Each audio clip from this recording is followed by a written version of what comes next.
Sin duda que una de las imágenes que más gráficamente reflejan el espíritu de la Cuaresma para el pueblo de Dios que va en marcha es esta del profeta Jonás, al que hace estricta referencia Jesús en el Evangelio. Por lo tanto, hoy la primera lectura y el pasaje del Evangelio van de una manera muy especial de la mano.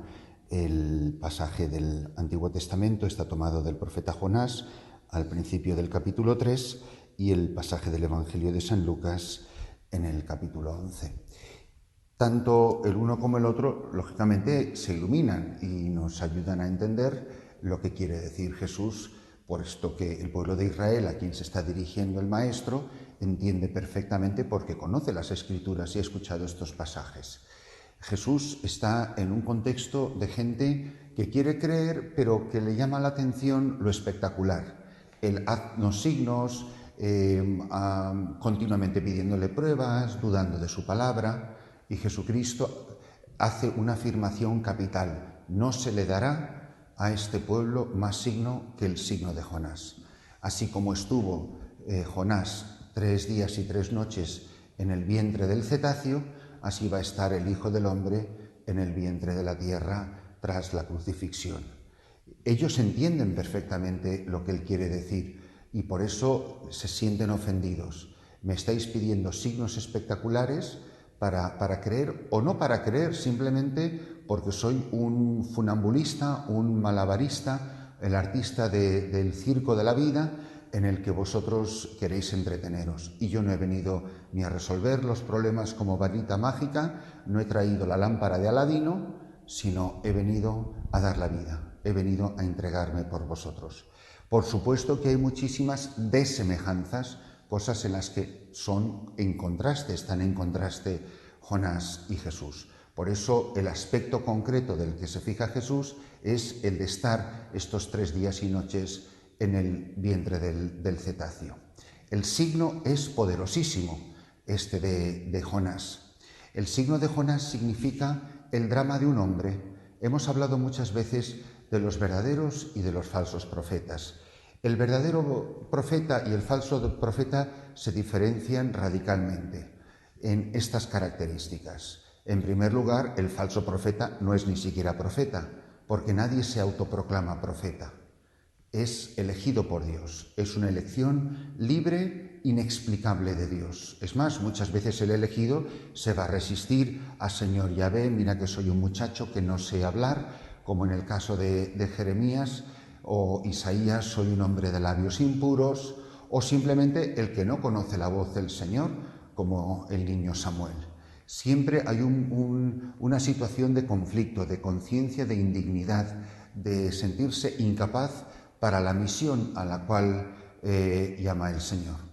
Pero por otra parte, el falso profeta no solo es que no ha sido elegido por Dios, sino que por no haber sido elegido por Dios, le dice al pueblo de Dios cosas que Dios no tiene ninguna intención de decirlo. Una tentación muy común para todos nosotros, los que tenemos el ministerio de la palabra y los que hemos recibido vocación profética. Y esto también para nosotros, de una manera especial para los sacerdotes y para los obispos, pues una llamada a la conversión, que cuántas veces nos autoproclamamos portavoces del Espíritu Santo, portavoces de Dios, y opinamos con un desparpajo como si fuéramos la secretaria del Espíritu Santo. Frases como, por ejemplo, hombre, Dios no quiere que... Bueno, ¿y usted qué sabe? Si es que lo que el Señor quiere de nosotros, bueno, con más cuidado, que no estamos muy seguros. Entonces, el falso profeta le dice al pueblo no lo que el pueblo quiere decir, lo que Dios quiere decirle al pueblo, sino cosas que el pueblo quiere escuchar y que le hacen quedar bien al predicador, al portador del mensaje. Un mensaje falso que no viene de Dios, que viene del mismo profeta y que simplemente va a regalar los oídos del que escucha, hacerle sentir bien, dar el aplauso al que le anuncia buenas noticias. ¿Cuántas veces hasta los reyes se quejan de los profetas? Solo me traes malas noticias, solo me anuncias, me profetizas desgracias. Porque muchas veces el profeta va a entrar en este conflicto. entre su persona y el mensaje que debe de proclamar. Y el falso profeta vive de la adulación, del reconocimiento del pueblo, que es lo único que le interesa, es usurpar una función divina para el propio beneficio y para el regalo.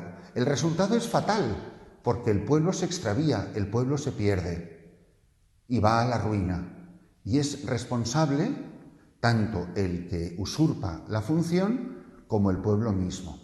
Y ahí vendrá la corrección de Dios, el castigo de Dios y la aparición de los verdaderos profetas. En contraste, el verdadero profeta es el que no se elige a sí mismo, sino que es elegido por Dios y, como he dicho antes, muchas veces en contra de su voluntad. Tiene que anunciar un mensaje que no es suyo, que muchas veces no le agradará y que en primer lugar le afecta a él personalmente. Jonás es el prototipo de esto. Y la llamada a la conversión a la que va a ser enviado el profeta implicará que el pueblo va a escuchar cosas que no quiere oír. Y muchas veces, como en el caso de Jesús, pues lo empujaron fuera del pueblo y pretendían despeñarlo. Pues porque les dice, o se comporta, o no hace, o no dice lo que el pueblo quiere escuchar o el pueblo quiere ver. El pueblo quiere ver aquí signos espectaculares esta mañana y el Señor no se lo concede. No va a empezar la función de circo esta mañana solamente porque vosotros habéis venido a ver cosas espectaculares. Nos pasa muchísimas veces. ¿Cuántas veces nos alegramos porque hemos orado por una intención y se ha cumplido? De verdad que de verdad, qué grande es el Señor, qué maravilloso es el Señor. Pero ¿y el silencio de Dios? Que es uno de los grandes temas bíblicos de todo este tiempo de Cuaresma. El silencio de Dios, los diferentes silencios de Dios. Por eso, esta mañana, al contemplar esta figura, nos llama la atención el mensajero, el profeta, que es Jonás, y el mensaje que tiene que anunciar. El mensaje que tiene que anunciar el profeta de parte de Dios al pueblo es muy concreto, es un anuncio de conversión. Dentro de 40 días, Nínive será arrasada. ¿Cuál es el problema? Que Jonás predica y el pueblo se convierte. Aquí está claro que el único que no se ha convertido es el profeta. Entonces, los ninivitas creyeron en Dios, proclamaron un ayuno, se vistieron con rudo sayal desde el más importante al menor. La noticia llegó a los oídos del rey de Nínive, que se levantó de su trono, se despojó de su manto real, se cubrió con rudo sayal y se sentó sobre el polvo. Y después ordenó proclamar en Nínive este anuncio de parte del rey y de sus ministros, que hombres y animales, bueno, conocemos el pasaje del profeta. Vio Dios su comportamiento, como había abandonado el mal camino, y se arrepintió de la desgracia que había determinado enviarles. Así que no la ejecutó. Muchas veces no creemos en la importancia del mensaje que hemos recibido. Muchas veces nosotros, los que tenemos oficio de predicadores, no creemos que es buena noticia lo que le anunciamos a un pueblo. No nos creemos que cuando tenemos al pueblo santo de Dios delante de nosotros, todo lo que le anunciamos como heraldos del Evangelio no es más que buena noticia, es evangelium, es evangelio. Es una palabra que salva, que va a hacer felices a las personas, que les va a arrancar de las garras de la muerte, de la boca del pecado, del dominio de Satanás, y les va a liberar, porque esta hija de Israel estaba prisionera y yo no voy a poder liberarla. Entonces, la palabra de Dios hoy nos da es una llamada de atención no solo al pueblo de Dios, del que formamos parte todos, por cierto, en virtud de nuestro bautismo, sino de una manera particular a los predicadores. Yo me creo de verdad que si anuncio la palabra, aunque sea yo solo, uno de los ejemplos que a mí más me impresionarán siempre, por lo que a mí me toca personalmente, por mi padre, es el ejemplo del obispo John Fisher y de Santo Tomás Moro. Un único obispo en toda Inglaterra permaneció fiel a la verdad, al mensaje, a la comunión eclesial, un solo obispo que prefirió perder la vida, pero no traicionar el mensaje. Pero el testimonio de un solo obispo en estos momentos y en todos estos casi 500 años de protestantismo en Inglaterra es testimonio suficiente para saber que alguien no se doblegó ante el miedo, ante el tirano, ante el complacer al pueblo y no digamos complacer al rey. Un ejemplo fantástico. Que nos paremos a pensar cuántas veces esto lo ves en los obispos, que todos se camuflan detrás de la conferencia episcopal, pero ¿cómo es posible que 100 personas siempre piensen igual y que no haya una voz disidente, que no es disidente, sino evangélicamente, sino esa especie de tono gris de un documento que hay que pactar? Pero eso es el ejemplo de los profetas. ¿Y qué va uno a decir en el juicio final? No, es que yo, para no romper la comunión, la comunión es con Cristo, la comunión es en la verdad. Por eso, qué importante es que nos paremos a pensar si de verdad estamos convencidos de que yo al final voy a dar cuentas a Dios personalmente, de cómo yo he anunciado la palabra de conversión al pueblo santo de Dios. Sea la homosexualidad, sea el ambiente depravado en el que estamos viviendo en el mundo de hoy, sea todo este mundo de los transexuales, todas las cuestiones de la política, sean pues, la educación católica, los grandes temas de bioética, de justicia social y, por supuesto, de llamada a la conversión. Muchas veces, a los primeros que tienen que llamar la conversión los obispos en la Cuaresma es a sus sacerdotes. Es llamarlos la atención, como hacía el Papa Juan Pablo II cuando nos escribía esas cartas maravillosas y esos documentos maravillosos para el Jueves Santo en recuerdo de nuestro sacerdote. ¿Qué hacía el Papa? Nos llamaba a nosotros a la conversión. Si los profetas no nos convertimos, ¿qué conversión vamos a llevar al pueblo santo de Dios? El drama del profeta es que si el mensaje no es primero suyo, es una incoherencia tal que al final acaba ajustando su mensaje a su vida. Es la justificación de su vida. Si yo no lo estoy viviendo, no lo voy a predicar. Si yo no me lo creo, no lo voy a anunciar. Si esto no es evangelio para mi vida, no lo va a ser en la vida de nadie. Por eso tenemos una gran oportunidad, todos los que tenemos esta responsabilidad. Pero pienso en los padres de familia. ¿Cuántos padres de familia quieren que sus hijos hagan la primera comunión y ellos no van a misa?